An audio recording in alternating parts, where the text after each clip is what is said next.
Let's take a quick look at what some youngsters in ad agencies had to say. Well, this is not the first time that a head of an agency has made unsavory comments about women lacking vertical ambition.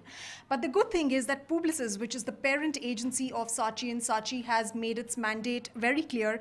It said in a statement that it will not tolerate anyone who does not value the importance of inclusion.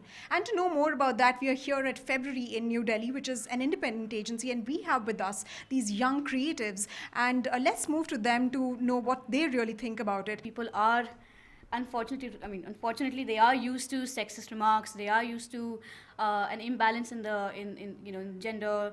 But I think things are also changing. Women not having a vertical ambition, that's just ridiculous. What about you? What do you think gender bias is a reality in advertising, in marketing? Well, yeah, it is a patriarchal industry, and there are a lot of people who have problems with it. But when you move on to a smaller agency like ours, we don't seem to feel that kind of behavior towards women. You have joined the agency very recently. What do you make of such comments, especially when it comes from, the head of an agency? It does serve as a huge demoralizer. If you're thinking of advertising is one of those industries that is radical and it's new and it's changed, yeah. Right, it's progressive, and to have somebody within that industry itself spout the same age-old belief that women can't really do much because they ultimately leave to get married and pregnant. One thing that I noticed that's a difference between a large organization and a small organization is they have an HR department who says, in case of sexual harassment, this is the email ID, this is the process, this is what will happen. Now that you're talking about sexual harassment at workplace, you think if somebody has faced sexual harassment at work, or misbehavior by a co-employee, women actually come out and talk about it, and there is actually some sort of redressal happening? Have you seen that? At the end of the day, any interaction that you have, whether it's with your boss or your co-worker or somebody who's below you in the hierarchy, it's a power equation.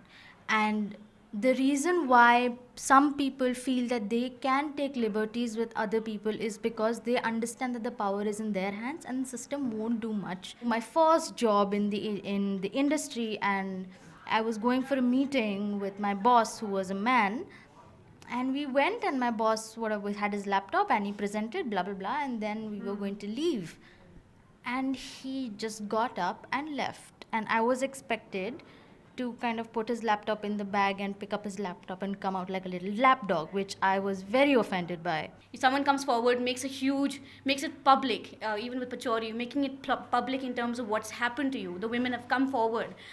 I don't know if down the years anything's going to actually happen about it. How different is the entire scenario of gender bias in larger agencies compared to smaller agencies? I was told by somebody here at this agency only that, in larger agencies it's far worse because, they have a legacy that they've been following. They're not, very many changes in the culture of that agency that a youngster can bring about. I think in terms of larger agencies and smaller agencies, what I might have seen is that sometimes women tend to, I think to an extent it's also expected of them about lunch or about taking care of the client or whatever it may be. In general, also in passing, people say, okay, this one's a creep, okay, isn't this one weird? There might be an office night out, but I'm not sure I want to go. But if I do go, then it might lead to something else. Your choice then is kind of tricky because if you do want to go out with them, you don't necessarily want to drink with them. But if you don't go out with them, they might look at you as, oh, this one's boring. Okay, let's not ask, or she might be a prude or whatever. So these are things that happen, I think, across the board. And in the end, it's about your personal choice and exercising that personal choice. On that note, thank you very much for joining us.